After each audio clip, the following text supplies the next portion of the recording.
la nature, il résolut de passer la nuit dans les airs, et pour plus de sûreté il s'éleva de 1000 pieds environ. Le Victoria demeurait immobile. La nuit magnifiquement étoilée se fit en silence. Dick et Joe s'étendirent sur leurs couches, paisibles, et s'endormirent d'un profond sommeil pendant le quart du docteur. À minuit, celui-ci fut remplacé par l'écossais.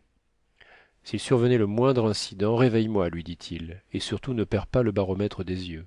C'est notre boussole à nous autres.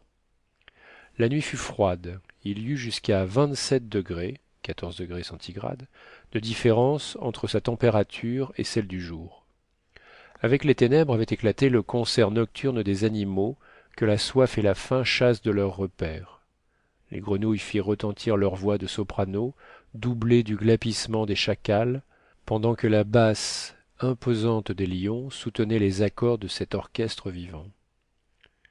En reprenant son poste le matin, le docteur Fergusson consulta sa boussole et s'aperçut que la direction du vent avait changé pendant la nuit. Le Victoria dérivait dans le nord-est d'une trentaine de milles depuis 2 heures environ. Il passait au-dessus du Mabunguru, pays pierreux parsemé de blocs de syénite d'un beau poli et tout bosselé de roches en dos d'âne. Des masses coniques, semblables aux rochers de Karnak, hérissaient le sol comme autant de dolmens druidiques. De nombreux ossements de buffles et d'éléphants blanchissaient çà et là. Il y avait peu d'arbres, sinon dans l'est, des bois profonds sous lesquels se cachaient quelques villages. Vers 7 heures, une roche ronde de près de 2 milles d'étendue apparut comme une immense carapace. Nous sommes en bon chemin, dit le docteur Fergusson. Voilà Jihoue-Lamquois, où nous allons faire halte pendant quelques instants. Je vais renouveler la provision d'eau nécessaire à l'alimentation de mon chalumeau. Essayons de nous accrocher quelque part. Il y a peu d'arbres, répondit le chasseur. Essayons cependant. Joe, jette l'ancre. Le ballon, perdant peu à peu de sa force ascensionnelle, s'approcha de terre. Les ancres coururent. La patte de l'une d'elles s'engagea dans une fissure de rocher et le Victoria demeura immobile. Il ne faut pas croire que le docteur pût éteindre complètement son chalumeau pendant ces haltes.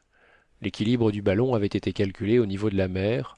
Or le pays allait toujours en montant et se trouvant élevé de 600 à 700 pieds, le ballon aurait eu une tendance à descendre plus bas que le sol lui-même. Il fallait donc le soutenir par une certaine dilatation du gaz. Dans le cas seulement où, en l'absence de tout vent, le docteur eût laissé la nacelle reposer sur terre, l'aérostat, alors délesté d'un poids considérable, se serait maintenu sans le secours du chalumeau. Les cartes indiquaient de vastes mares sur le versant occidental du Jihoue-Lamquois. Joe s'y rendit seul avec un baril qui pouvait contenir une dizaine de gallons. Il trouva sans peine l'endroit indiqué, non loin d'un petit village désert, fit sa provision d'eau et revint en moins de 3/4 d'heure. Il n'avait rien vu de particulier, si ce n'est d'immenses trappes à éléphants. Il faillit même choir dans l'une d'elles, où gisait une carcasse à demi rongée. Il rapporta de son excursion une sorte de nèfle que des singes mangeaient avidement. Le docteur reconnut le fruit du membou, arbre très abondant sur la partie occidentale de Jihoue-Lamquois. Fergusson attendait Joe avec une certaine impatience, car un séjour même rapide sur cette terre inhospitalière lui inspirait toujours des craintes. L'eau fut embarquée sans difficulté, car la nacelle descendit presque au niveau du sol. Joe put arracher l'ancre et remonta lestement auprès de son maître. Aussitôt celui-ci raviva sa flamme et le Victoria reprit la route des airs.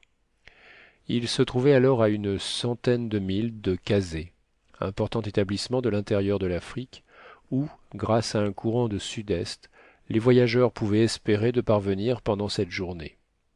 Il marchait avec une vitesse de 14 milles à l'heure. La conduite de l'aérostat devint alors assez difficile. On ne pouvait s'élever trop haut sans dilater beaucoup de gaz, car le pays se trouvait déjà à une hauteur moyenne de 3000 pieds. Or, autant que possible, le docteur préférait ne pas forcer sa dilatation. Il suivit donc fort adroitement les sinuosités d'une pente assez roide et rasa de près les villages de Tembo et de Toura-Wells. Ce dernier fait partie de l'Unyamwezi, magnifique contrée où les arbres atteignent les plus grandes dimensions, entre autres les cactus qui deviennent gigantesques. Vers 2 heures, par un temps magnifique, sous un soleil de feu qui dévorait le moindre courant d'air, le Victoria planait au-dessus de la ville de Kazeh, située à 350 milles de la côte.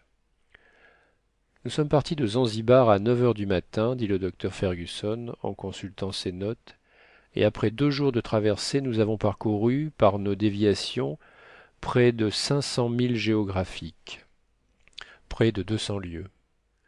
Les capitaines Burton et Speke mirent 4 mois et demi à faire le même chemin. Fin du chapitre 14.